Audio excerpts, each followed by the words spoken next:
So, ladies and gentlemen, there was a lot going on in relation to the rematch between former world heavyweight champion Muhammad Ali and the person that defeated him for the title, Ali-Spinks, the former Olympic champion from the States from the Montreal Olympics. Now, we did a previous podcast talking about Leon's career, as unfortunately he passed away from long-standing prostate cancer in the last few days.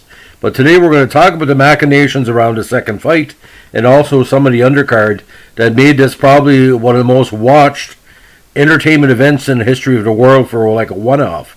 Now, just a little bit of background. Again, Spinks entered the first fight with only 7 contests, 6 wins and a draw. The draw was against Scott Ledoux. He had defeated some top 30 contenders, but he wouldn't be considered like what I say a high-level contender, even a top 15. Spinks showed great skill as kind of a light heavyweight moving up to heavyweight, and damaged Ali a few times. Wasn't going to knock him out, but Ali was not in shape for the fight and lost. Now, this rematch was held at the Louisiana Superdome in New Orleans. Now, in 1978, the early part of the year, it hosted the Super Bowl. People say there's around 70,000 people then. I think with this boxing fight, it might have been at least 65,000, but it might be as high as 70,000. And we have to remember a lot of the people there were heavy fight fans. Now, this was held on September 15th, 1978, as part of a supercard that was broadcast on ABC. Now, when I mentioned supercard, back in the day with the major federations, including the WBC, the WBA, even the IBF later on, would have a number of strong lower weight fights on the undercard of a heavyweight title fight, and have, again, a draw of numerous fighters. Now, if I'm not mistaken, this whole process of the night card took between 4 and 5 hours. Now, when Ali lost to Spinks, Spinks did not want to fight Ken Norton, who was the number 1 contender for the title. The WBC eventually stripped the Spinks for not fighting Ken Norton, and instead he agreed to a rematch with Ali. Now, he entered a rematch as a 2-1 favorite. Get this, ladies and gentlemen, this is 1978. Ali was being paid $3.25 million for the fight, while Leon was getting $3.75. Now, entering the fight, Spinks 6'1", 201 more, but 195 at the first bell. Ali 6'3", 221, both are orthodox fights. Now, this was for the WBA, the ring, and the lineal heavyweight championship, which basically means the recognized title holder from the original incarnation of the lineal title, which is John L. Sullivan, the bare knuckles to, Marcus of Queensberry rules. Now, the fight, again, it held in Louisiana Superdome, had ringside seats costing $200 but being scalped for much more. The card also contained 300 world title fights. WBA bantamweight champion Jorge Lujo versus future WC champion Alberto Davila. WBC featherweight champion Danny Little Red Lopez versus Juan Malavarez. And WBA light heavyweight champion Victor Galindez, who lost his title in an upset to New Jersey, New York, kind of folk hero Mike Rossman. Now, ABC paid $5.3 million for the right to televise the fight live in the United States. Now, according to published reports, including by Pat Putnam of Sports Illustrated, this fight was pretty well what everybody was going to expect. The plan was still as simple, according to Putnam. Ali would jab, throw right, and grab. When Spinks came flailing in, Ali would hook his left hand around the back of Spinks' head and pulling into an embrace, effectively limiting Spinks to 1 or 2 punches, or pulling him off balance. And Ali would dance, baby dance. He would tie up Spinks and then dance away from him into break, circling to the right, circling to the left. And the fight went as plotted. Now, this was not considered, a dirty fight in any means. There wasn't heavy excitement. Everyone knew that Ali was ready to fight. He promised there was going to be no rope-a-dope, and there was none at all. Now, even though he lost the 5th round for holding as referee Lucien Joubert took the round away on the point card, which means it was a 10-9 round for Spinks.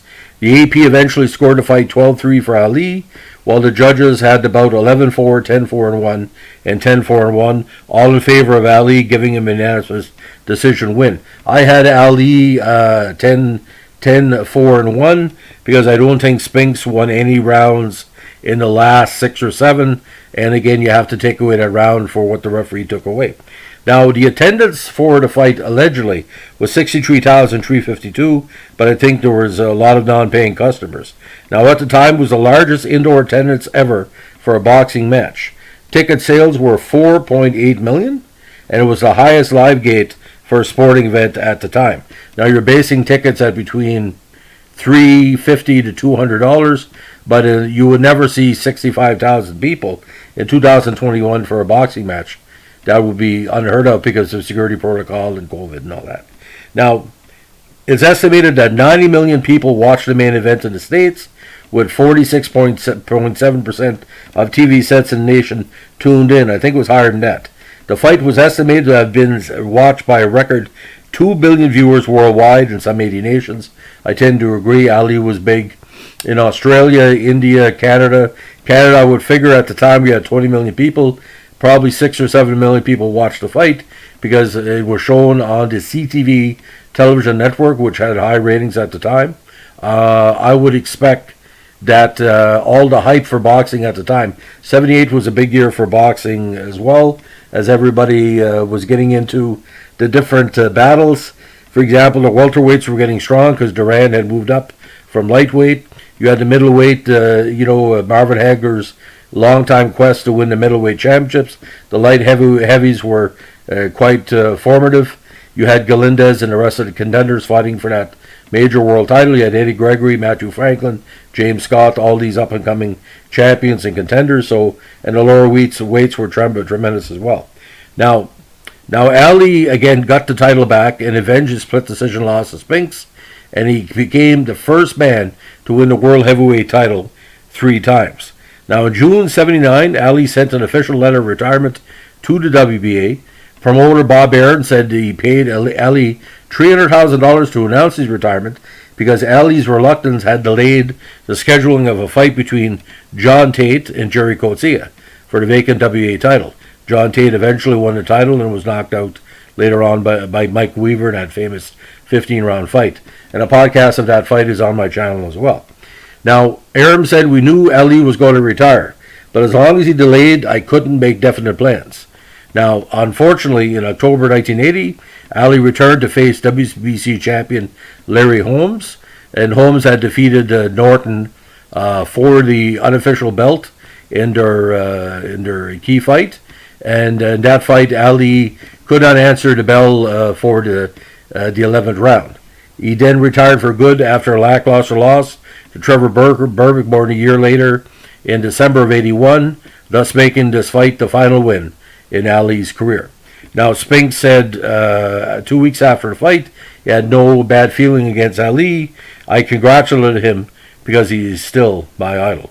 And Leon was been, chastised over the years and made fun of for seemingly his lack of intelligence or lack of foresight in his career. But you got to understand, you can't take away the fact he was a U.S. amateur champion, an Olympic champion, a world champion, fought for 3 belts, won one of them, fought the up-and-coming Dwight Braxton, fought Larry Holmes in his prime, and like I said, the Spinks brothers, to me, is probably one of the most talented boxing families of all time, up there with the Hiltons and the Verettes and everybody else. So, if you have a chance, the full fight's on YouTube.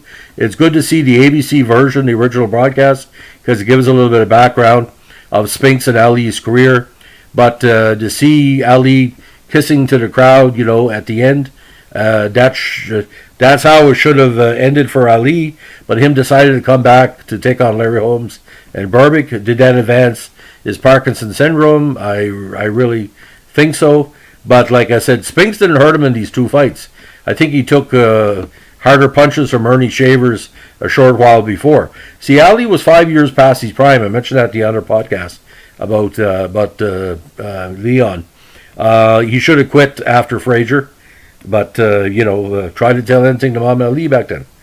He was playing himself in movies, and he was doing all kind of cross promotions, chocolate bars, and boxing equipment and boxing promotion, and with the black Muslims, all kind of stuff. He was an entity upon himself. But I don't think Howard Cosell should have been allowed to announce the fight. Very, very, angry at the sport at the time. Maybe somebody like Don Dumphy or Don Chevrier would have done a better job on the full. I think Don Dumphy did the radio version of the fight. It could be wrong. I know he did Hearns and Leonard later on. And, Dunphy, tremendous announcer for boxing. So, ladies and gentlemen, if you like what we're doing here, we're a boxing podcast. Give us a like, comment, or subscribe. Any thing you can tell us to improve, we like to hear it as well, because we don't know everything. But if you know everything, let us know. You know what I'm saying. Have a good day. Bye.